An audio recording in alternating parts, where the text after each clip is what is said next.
putting an end to identity politics. This is the Kevin Jackson Radio Show. What's up, everybody? Kevin Jackson here. It's the Kevin Jackson Show. And I want to talk a little bit about the state of the world, and I'm going to cover Muslim terror attacks. We get caught up in other news, but I want you to understand these other things continue to happen in parallel. And so as of August, I believe the 27th was the last time I looked at the report when we were putting this research together, there were 1,397 Islamic terrorist attacks in 56 countries, 9,862 people killed, 10,298 injured. Now, in the month of August through the 27th, 152 Muslim attacks had occurred. And I want to just highlight a couple of these because you don't hear about all of them. Most of these are happening in Muslim countries, and they're an intimidation ploy, if you will, by the Muslim terror groups on their own people. But a few of these happened outside of the country, outside of Muslim countries, and of course those are the ones that we highlight. So for example, in Spain, we had 130 people who were injured, 14 people killed when a Muslim driver mowed down over 100 pedestrians along a venue.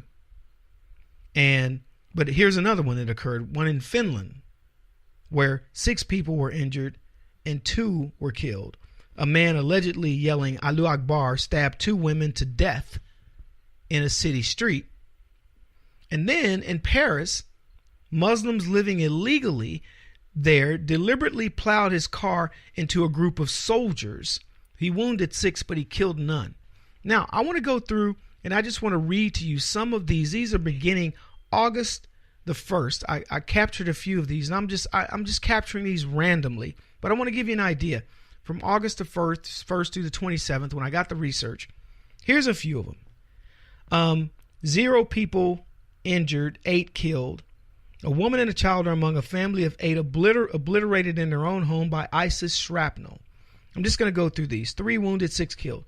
Half dozen local cops are cut to pieces by Taliban extremists. 66 wounded, 32 killed. Suicide bomber detonates at a Shiite mosque. Here's another one. 4 wounded, 2 killed. Muslim brothers target a group of teachers, killing 2 guards. Next one. Jihadis booby trap a house, picking off 2 family members. 1 wounded, 2 killed. 10 wounded, 7 killed. Boko Haram storm a village, shooting and beheading 7 innocents. Here's the next one. Islamists fire on a bus along a highway, killing 3 passengers. 5 were wounded. A Fedayeen suicide car bomber in a burqa, and of course they killed 2 Americans and a German. 4 were wounded. An Al-Qaeda suicide bomber leaves 6 others dead. 3 wounded, 6 dead.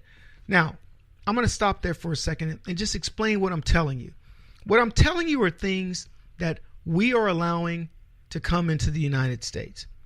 You got suicide bombers. You got bombs being planted at people's homes. You have people driving their vehicles into people, killing them. You have villagers terrorists storming villages and shooting people haphazardly.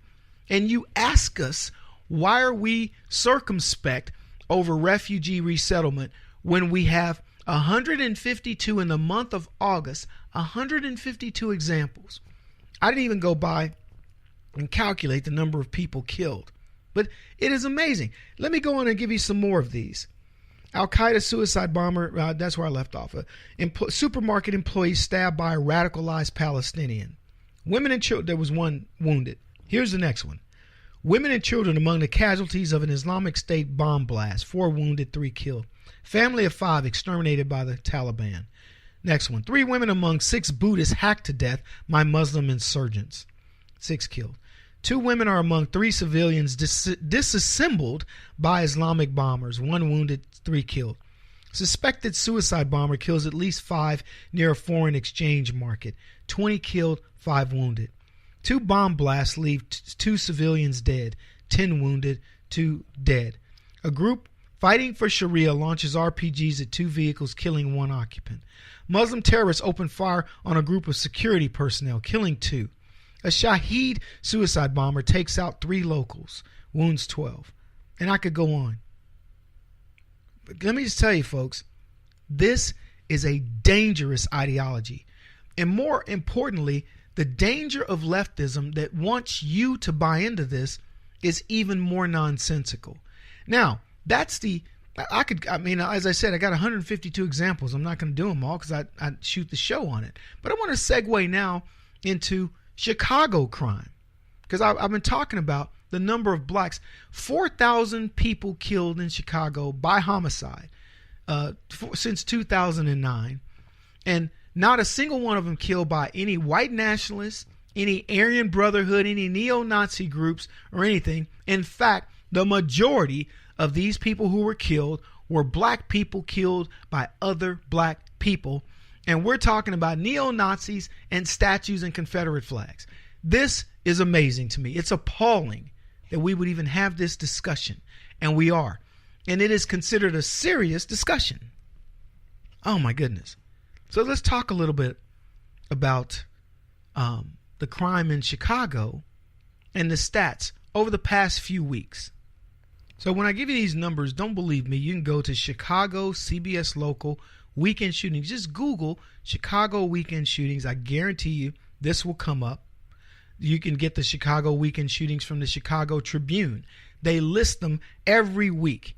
So let me just give you an idea of the last few weeks. 9 dead, 54 wounded in weekend Chicago shootings.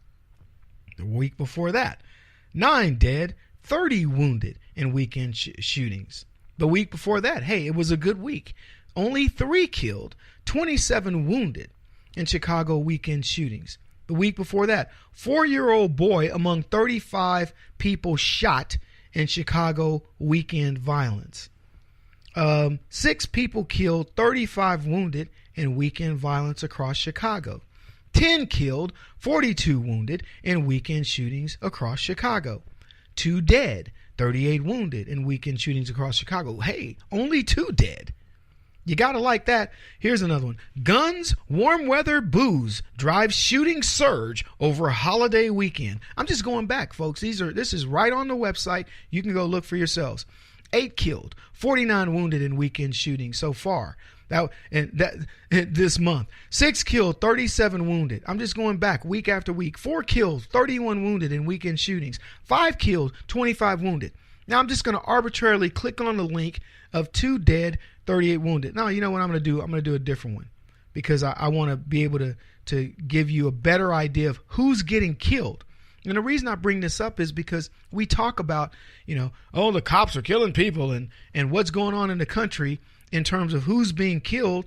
And the fact of the matter is it's young black people being killed in practically epidemic numbers in the same way. And you know what? They say nothing. So I chose the one, 9 people killed and at least 54 others were wounded. They can't even give you the real number. Between Friday and Monday morning, 7 people were shot, 1 fatally during a single mass shooting incident about 2:30 a.m. Sunday in the West Pullman neighborhood on the far south side of Chicago. The group was in the parking lot of a banquet hall, they tell you where, when a male in a black SUV opened fire, according to Chicago police. Then the SUV sped away. Colby Craig, 33, was shot in the head, pronounced dead at the scene. Blah, blah, blah. A 30-year-old man was shot in the leg. A 31-year-old woman was shot in the left leg. 32-year-old woman shot in the right leg. 32-year-old man shot in the abdomen. 33-year-old woman shot in the left leg. 36-year-old man shot in the buttocks. 3 people were taken to the hospital. I'm going to move on. 6:25 p.m. Sunday, 22-year-old Damian Roden was killed and 2 other people wounded in a shooting in the Lawndale neighborhood on the west side. They were on the porch of the home in the location when someone opened fire from a passing SUV.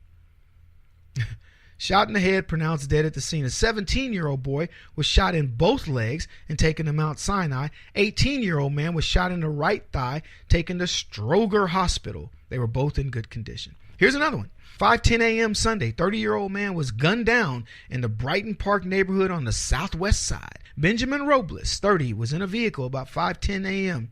Stopped at a stoplight It is 3600 block of South Archer. According to police, another vehicle approached and someone inside fired multiple shots. Robles suffered gunshot wounds to the head, neck, and arms, subsequently crashed his vehicle, pronounced dead at the scene.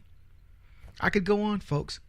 This is the life that the left doesn't want you to know about, that they create in cities all across America that come up as routine, and they want you to buy into leftism. Not me.